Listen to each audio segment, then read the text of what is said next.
lepo pozdravljeni. Le še nekaj dni nas loči od trenutka, ko se bo staro leto poslovilo in na strežaj vrata odprlo novo leto. Ste si zadali kakšne novoletne zaobljube? Jaz s tem nimam nobenih težav, ker nisem najbolj vesten pri izpolnjevanju in potem to kar preskočim. Se mi zdi, da je prav super, če lahko človek tu in tam malo greši, če lahko živi malo po svoje, če se kdaj pa kdaj malo pocrklja, malo razvaja. In zakaj bi morali živeti po nekih rigoroznih poteh, ker o čem običajno govorimo? O hujšanju, o kilogramih, o kajenju, o alkoholu, ne, tega drugo leto ne bo, potem pa spet pride iza ovinka. Tako da jaz se kar pustim presenetim samega sebe, včasih tudi pozitivno, večkrat pozitivno. Tako da nimam težav z obljubami, jih prepuščam drugim, ki jih pač marajo.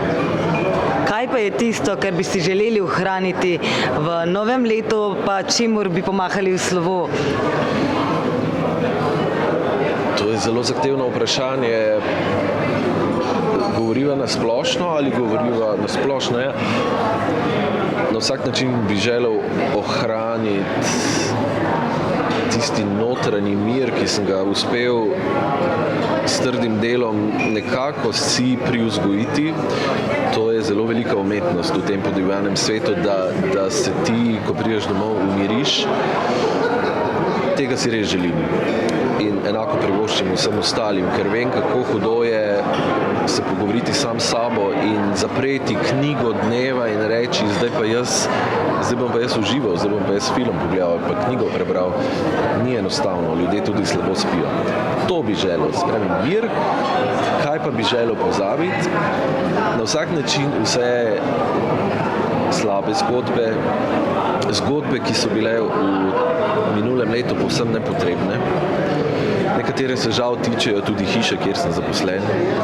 Tega si res želim, da se to čim prej zgodi, da ljudje spet zaživijo, ker dobro delajo, ker radi delajo, ker so profesionalci. In jaz mislim, da nima nihče pravice jim ukazovati, kdaj morajo na WC in kdaj ne. Malo karikiram, ampak rad bi, da bi tudi oni bili mirni in svobodni. Omenili ste, da radi uživate. Ena izmed stvari, ki sem jo zasledila, je, da obožujete potovanja. V kratkem vas čaka pot na toplo. Kam odhajate? Ja, to je res. Februarja, če bo vse po sreči, grem v tople kraje. Destinacija še ni povsem določena. Nekje na Maldivih smo ta trenutek, čeprav so tudi Sejšeli zelo mamljivi, pa Mauritius, pa vsem dobro znani Zanzibar. To je moje darilo. Jaz sem se namreč postaral letos. Praznoval sem okroglih 23, 50 in so mi prijatelji v bistvu podarili to potovanje, tako da ja, to gre, to bo. Drugače pa ja, je bilo potovanj kar nekaj, od Egipta do Švice, Španije, Nemčije, poleti Dalmacija, skratka, ja. Kaj je še tisto, kar vam poleg sonca ogreje srce? Čemu radi posvečate svoj prosti čas?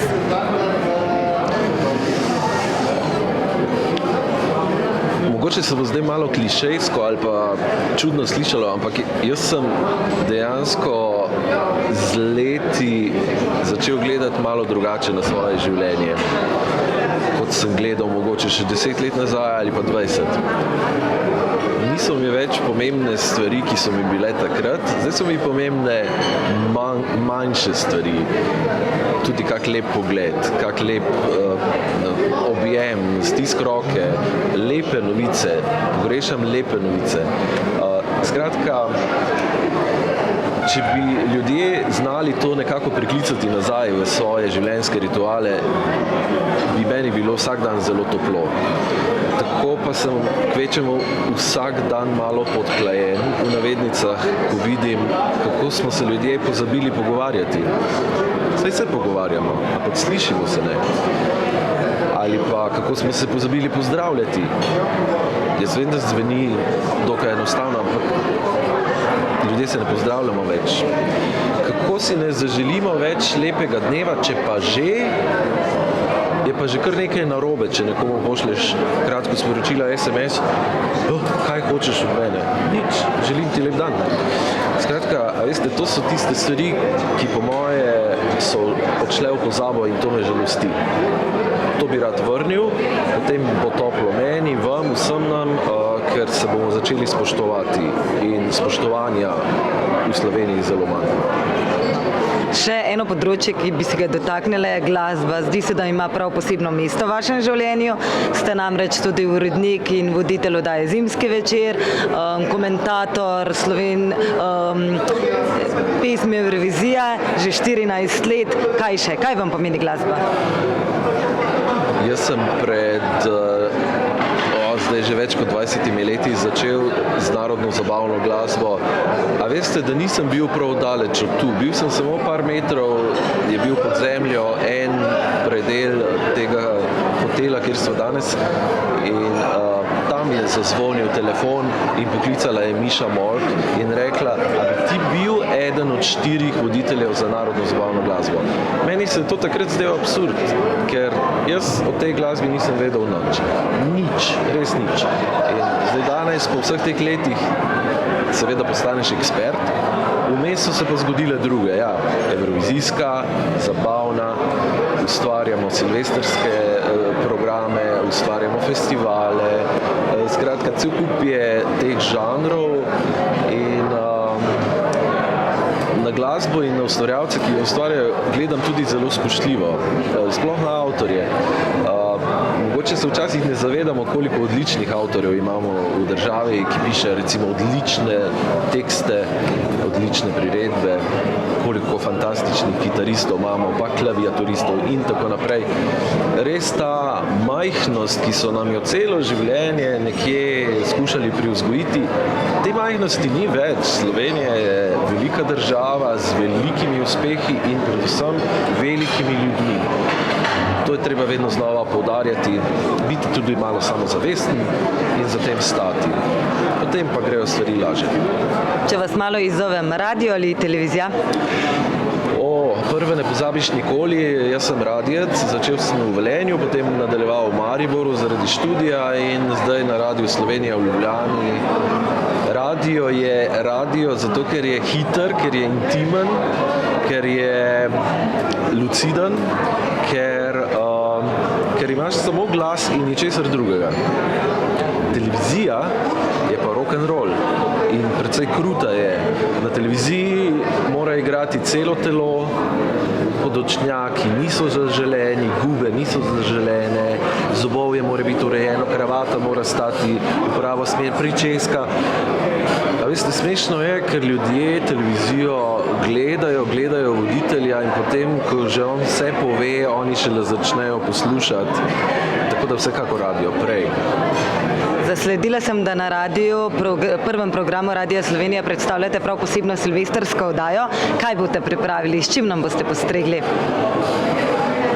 Najprej res iskrena hvala mojim šefom, da so mi zaupali to nalogo. Jaz po vseh 25 letih RTV-ja to še vedno jemljem kot eno zelo veliko odgovornost. Šolo.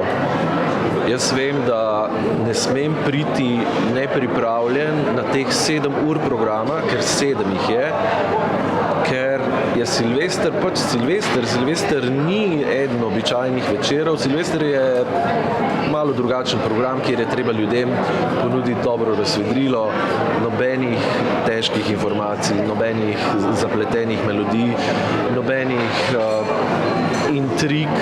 Skratka, družba moramo biti tistim, ki družbe nimajo.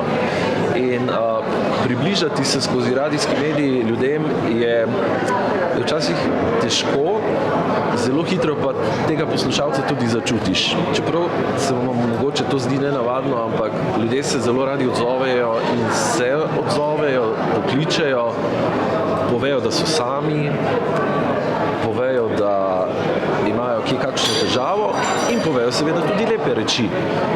In tukaj se zavedam te moči, ki so mi jo naložili, tako da mi se bomo celo noč sprehajali po Sloveniji, bomo poklicali 15 slovenskih glasbenikov, ki igrajo to noč. Od Krvavca do Štajerske, Dolenjske, Gorenjske, skratka, to bo zabava. Potem imamo nagradno igro, v kateri bodo lahko poslušalci sodelovali, poklicali bodo lahko, čestitali svojim sorodnikom za ne za praznik, ampak za novo leto. Skratka, dopisniki bodo z nami sodelovali, potem novinarji so pripravili različne prispevke o športu, informacijah, številkah v letu 2022.